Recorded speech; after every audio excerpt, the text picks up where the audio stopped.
are the dustiest, the winds are the gustiest, the gates are the rustiest, the pies are the crustiest, the songs the lustiest, the friends the trustiest, way back home. Back home. The trees are the sappiest, the days are the nappiest, the dogs are... La guerre ne meurt jamais. Salut à tous, c'est Socfouille97, j'espère que vous allez tous bien. Aujourd'hui on se retrouve sur Fallout 76 76 ou encore 76, et comme vous l'avez vu au titre et à la miniature, oui, Bethesda a rendu le jeu, ou en tout cas va rendre le jeu encore plus facile qu'actuellement. Souvenez-vous, il y a quelques temps d'ici, ils ont déjà fait une mise à jour pour augmenter les armes. Pas mal d'armes, et ainsi réduire aussi les dégâts, la résistance et la santé de certains mobs, rendant le jeu encore bien plus facile qu'il l'est déjà. Et dites-vous que cela va encore se produire, hein, car sur le site de Bethesda.net, donc à l'intérieur de l'abri, vous allez voir que certaines armes, et même beaucoup, peut-être même toutes d'ailleurs, vont augmenter en termes de dégâts. Certes, il va y avoir des changements très intéressants. Tout doucement, on pourra enlever le PEGI 18. Nous sommes donc sur le site de Bethesda.net pour voir cela ensemble. Amélioration de la visée manuelle. Il y a des choses intéressantes, oui, car non seulement ils veulent rendre le jeu encore bien plus simple, mais ils essayent de le faire de façon aussi qu'il soit réaliste. On se rapproche, mais du Bethesda et c'est du Fallout 76, évidemment. Les lunettes de visée moyenne et longue ont des niveaux de zoom supplémentaires. Appuyez sur le bouton VATS pour basculer entre 2 ou 3 niveaux de zoom selon la portée. Donc là, si vous voulez jouer sniper, pourquoi pas, hein, c'est pas trop mal. Ici, il y a aussi d'autres modifications, comme par exemple fusil semi-automatique, précision solide à longue portée, de puissants avantages à s'accroupir et à viser vers le bas, pas particulièrement précis par rapport à certaines autres armes en mouvement. J'ai vraiment l'impression de lire mes notes avant de commencer une vidéo, parce que justement, avant de commencer une vidéo, je prends note de tout ce que je dois dire, et c'est vraiment des phrases aussi courtes que ça, hein. C'est vraiment des phrases, 3-4 mots au maximum, et c'est ça, c'est vraiment précision solide à longue portée, point. Sujet suivant. J'ai vraiment l'impression de lire mes notes en fait, alors que non, ce n'est pas moi qui ai rédigé cet article. Donc vous le voyez, fusil semi-automatique, carabine à un coup, arme lourde. Donc il va y avoir quelques modifications pour essayer de rendre le jeu un peu plus réaliste, avec du recul par exemple, selon l'arme avec laquelle vous tirez, sniper, etc. Vous savez, les armes qui ont du recul, fusil à pompe par exemple, les lunettes à grossissement, comme dans tous les autres jeux où il y a des armes à feu finalement. Modification supplémentaire de la TVA. Alors absolument rien à voir avec la TVA que nous connaissons. Les joueurs ne peuvent plus cibler des parties du corps du côté opposé des ennemis, comme le générateur de bouclier ultra-génétique à l'avant du gardien EN06. Le calcul de la distance jusqu'à la cible pour les grands ennemis commence désormais sur les limites extérieures de la créature plutôt qu'au centre de la créature. Cela améliore les chances de toucher de nombreuses grandes créatures telles que la reine des bêtes brûlées. Évidemment, je vous lis et je vous montre les changements qui me semblent intéressants. Évidemment pas tout, parce que là, pour le coup, il y a vraiment pas mal de choses à lire. L'article est en description, n'hésitez pas à aller le voir, si vous voulez tout lire par vous-même. Et ici, ajustement de la taille de l'explosion. Grenade à insectes plus 30%, grenade cryogénique plus 20%, et voilà, donc il y a plein de choses. Et là, il est écrit, regardez bien, Fatman expérimental MIRV, explosion initiale plus 150%. Comment vous dire que ça fait peur étant donné qu'il y a toujours des cassos qui gâchent les éléments publics à coups de Fatman, de grenade Nuka. Donc j'ai envie de vous dire, est-ce une bonne idée? Je ne sais pas. Dans les commentaires, n'hésitez pas à me faire savoir cela, et surtout, vos avis. Mais aussi des réductions, avec 3ème zapper Nuka Quantum Gun, avec moins 43%, c'est pas toujours de l'augmentation, mais aussi du nerf. Et ici, nous allons voir ensemble les dégâts de base de l'arme, qui ont été augmentés.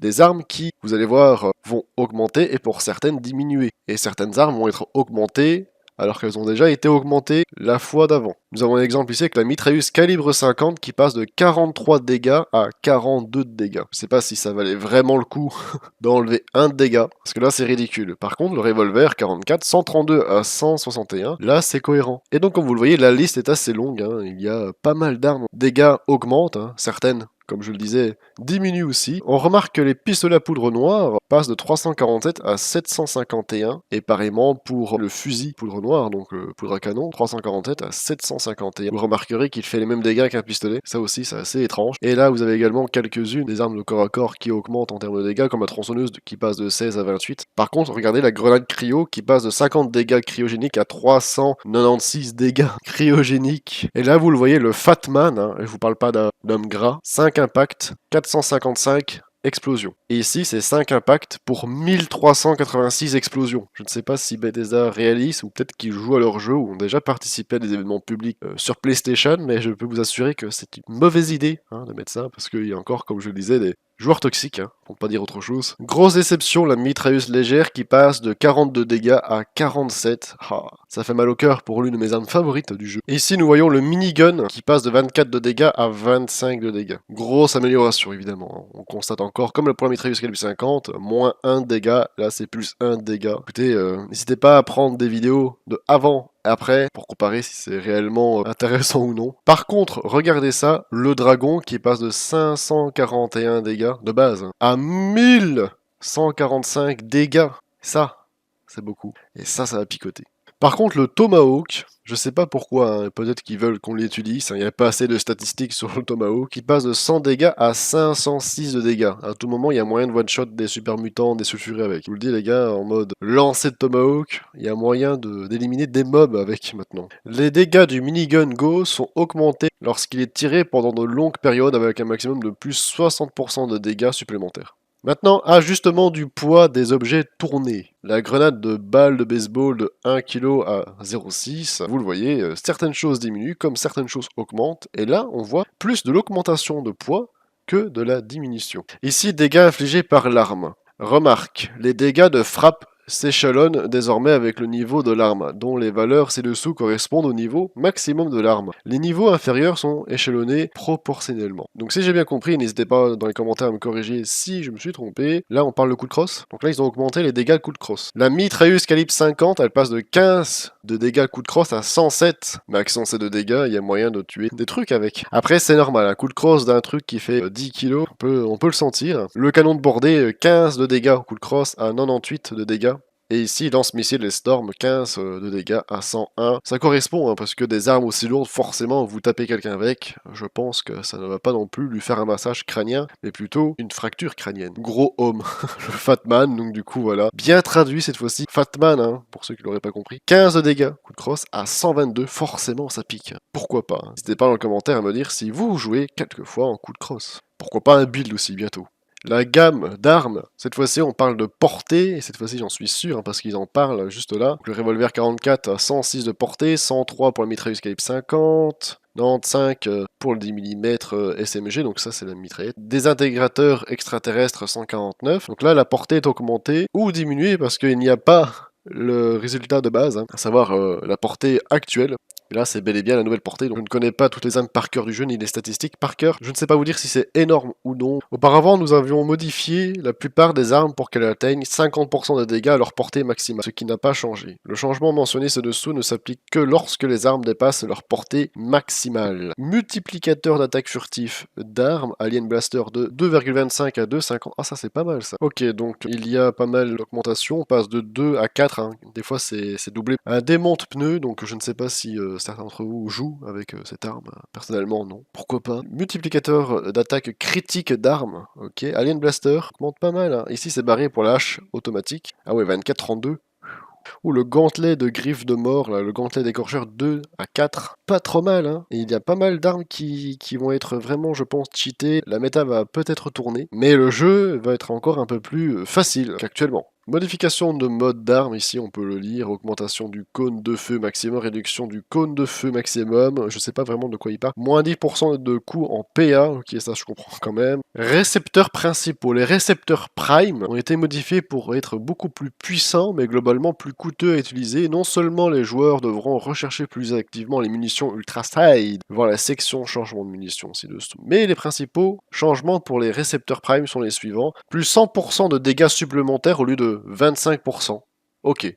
Donc là, ça va vraiment valoir le coup de jouer en Ultra Side. portée plus longue, plus 25% de coût en PA, recul plus élevé et cône de tir maximal, cadence de tir 10% plus lente. Et là, grosse déception, la mitrailleuse légère utilise désormais des munitions de calibre 45 au lieu de munitions de calibre 308. Elle tire des petites balles maintenant. Munitions ultra sight. Comme mentionné ci-dessous, les récepteurs prime sont désormais beaucoup plus puissants. Les munitions ultra sight sont désormais des munitions spécialisées que les joueurs utilisent lorsqu'ils ont besoin d'une puissance de feu importante par rapport aux munitions normales. Les munitions ultra sight ne sont plus incluses dans les munitions contextuelles. Au lieu de cela, vous recevrez des munitions aléatoires. C'est un bordel, les gars. J'ai du mal à tout comprendre, à tout assimiler à justement de l'ennemi. Étant donné que de nombreuses armes peu performantes ont subi une augmentation significative des dégâts, les dégâts médians des joueurs sont désormais beaucoup plus élevés. Ah bon ? Pour tenir compte de cela, nous avons ajusté les points de vie et les résistances des créatures suivantes. Remarque, ces créatures ont également un contraste supplémentaire dans leur résistance, pour mieux mettre en évidence leur force et leur faiblesse par rapport à chaque type de dégâts. Donc si je comprends bien, donc la liste est là, hein. Tourelle, super mutant, mineur de taupe, hein, donc les taupes minières, ennemis en armure assistée, protectron, etc., etc. Ils ont réduit, et ça a été le cas pour les super mutants, souvenez-vous, n'hésitez pas à aller voir les anciennes vidéos à ce propos, ils ont réduit les dégâts, la résistance et la santé des super mutants, pour ensuite, dans la prochaine mise à jour en tout cas, et c'est disponible sur le serveur test PTS, n'hésitez pas à aller le voir, hein. Si vous êtes sur PC, n'hésitez pas à aller faire un tour pour voir tout cela. Moi personnellement, je ne sais pas si je ferai une vidéo sur le serveur test, étant donné que à tout moment ça peut être faussé. On ne tient plus à me faire avoir comme pour les particules légendaires, souvenez-vous. Ils font régresser en termes de dégâts, résistance, santé les super mutants pour maintenant remettre ça de façon initiale. Ça se trouve, maintenant ils ont les mêmes dégâts, la même santé, la même résistance qu'auparavant, hein, avant tout ça. Ou alors augmenter. Donc là c'est l'effet yo-yo. Il faut se décider, hein. Soit on diminue, soit on augmente. Mais si à chaque mise à jour, il y a augmentation d'une arme, nerf d'une arme, augmentation des dégâts de résistance d'un mob ou de certains mobs pour ensuite les diminuer à la mise à jour suivante, mais est-ce que vous faites ça pour justement avoir un article avec de quoi lire? Sinon il y aurait deux phrases comme les notes de tout à l'heure avec 4 mots seulement, ou alors vous ne savez pas ce que vous voulez en fait. Dites-moi en commentaire ce que vous en pensez, en tout cas moi je vois ça comme ça, pourquoi pas.